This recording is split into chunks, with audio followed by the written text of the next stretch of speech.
किस्त नंबर 2 मुसन्फा शाजिया मंशा। नावल इश्क मोतबर।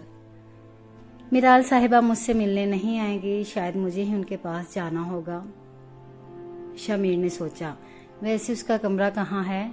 शमीर ने पुप्पो से पूछा। बालाखाना में दाएं तरफ उसका कमरा है, उसके साथ ही उसकी लाइब्रेरी है। मुझे लगता है वो वहीं होगी। तुम मुझसे मिल लो, मैं खाना लगवाती हूँ। शमीम बेगम ये कहकर किचन की तरफ मुड़ी।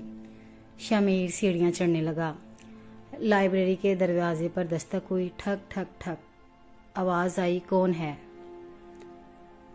आ जाइए। ये सुनकर शमीर अंदर दाखिल हुआ। ओहो, शामी साहब आ गए हैं। वो झूलती कुर्सी पर बैठी थी। किताब से नजरें उठाकर उसे देखा, फिर से पढ़ने में मसरूफ हो गई।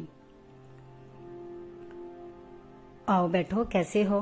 तुम्हारा सफर कैसा रहा और तुम्हारी 4 साल की स्टडी कैसी गुजरी? उसने वो गर्मजोशी नहीं दिखाई जो उसके मामूर पुप्पो ने दिखाई थी। शायद वो उससे जान छुड़ाना चाहती थी।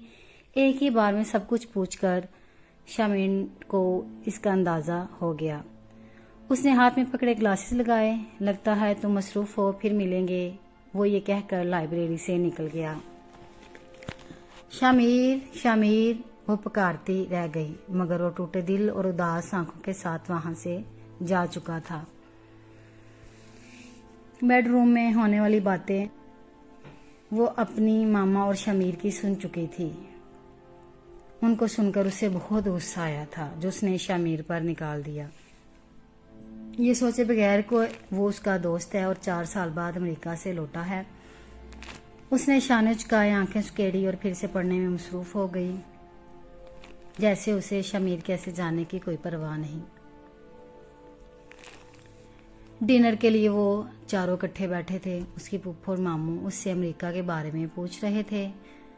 वो उसकी पढ़ाई पर बातें कर रहे थे और सिर्फ उनकी बातों का वो जवाब देता, फिर खामोशी से खाना खाने लगता। मिराल भी खामोशी से सुनती रही। इस दौरान वो बार बार शमीर की तरफ देखती, मगर वो सर झुकाए खाना खाने में मसरूफ था। उसने उसकी तरफ कोई ध्यान ना दिया। उसे अपने सुबह के रवैये पर शर्मिंदगी हुई। उसने सोचा कि जो वो सोच रही है शायद वैसा ना हो। फ्यूचर प्लानिंग वाले अल्फाज ने उसे परेशान किया था। खैर, अगर ऐसा कुछ है भी तो वो मामा की सोच होगी। मामा की सोच से उसे कुछ फर्क नहीं पड़ता। वो अपनी मर्जी से जिंदगी गुजारने की आदी थी। इसमें शमीर का क्या कसूर था? मुझे उसके साथ ऐसे बात नहीं करनी चाहिए थी। मैं उससे माफी मांग लूंगी, उसने सोचा। खाने के बाद सब अपने अपने कमरों में जा चुके थे। उसने शमीर के कमरे में जाने का सोचा। दरवाजे पर हल्की सी दस्तक देखकर वो अंदर दाखिल हुई। शमीर स्लीपिंग ड्रेस पहनकर सोने की तैयारी कर रहा था। कैसे हो? उसने शमीर से पूछा। शमीर खामोश रहा। नाराज हो? मैं शर्मिंदा हूँ। सुबह वाले अपने रवैये पर मुझे शर्मिंदगी है। मुझे तुमसे ऐसे बात नहीं करनी चाहिए थी। मैं थोड़ा परेशान थी, इसलिए ऐसा हुआ। मिराल ने उदासी से कहा। मेरे ख्याल में हम अच्छे दोस्त रह चुके हैं। हमारी दोस्ती के नाते तुम्हें देखते ही मेरी परेशानी खत्म हो जानी चाहिए थी। थोड़ी देर तो मुझे हंसकर बुला सकती थी, मुझसे मेरा हाल पूछ सकती थी। खैर, तुम्हें मुझसे कोई सरोकार नहीं, ये तुमने आज साबित कर दिया। वो ये कहकर रुहांसा हो गया। यकीन मानो, ऐसा कुछ नहीं। मैं तुमसे माफी मांगने ही आई हूँ। Please please. उसने उसके सामने हाथ जोड़ दिए। उसको ऐसे हाथ जोड़ा देखकर शमीर का गुस्सा कम हो गया। तुम्हारी यही हरकतें तुम्हें कभी मैच्योर नहीं होने देंगी। उसने उसके जुड़े हाथों को थामा और उसे बेड पर बिठा लिया। अच्छा, पहले बताओ क्यों परेशान थी? बाकी बातें बाद में करते हैं, शमीर ने पूछा। मामा की कुछ बातों पर गुस्सा आ गया था। ओह अच्छा, उनका गुस्सा मुझ पर निकाल दिया। वो रुहांसा हुआ। मिस्टर, तुम परदेसी नहीं अब देसी हो चुके हो, उसको उदास देखकर मिराल ने कहा।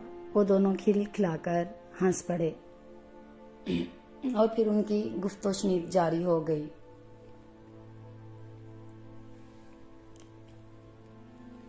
शामी यूनिवर्सिटी से लौटते ही उसने शमीर को आवाजें देना शुरू कर दी। बेगम साहिबा, शमीर साहब आपके कमरे में हैं, मुलाजमा ने आकर बताया।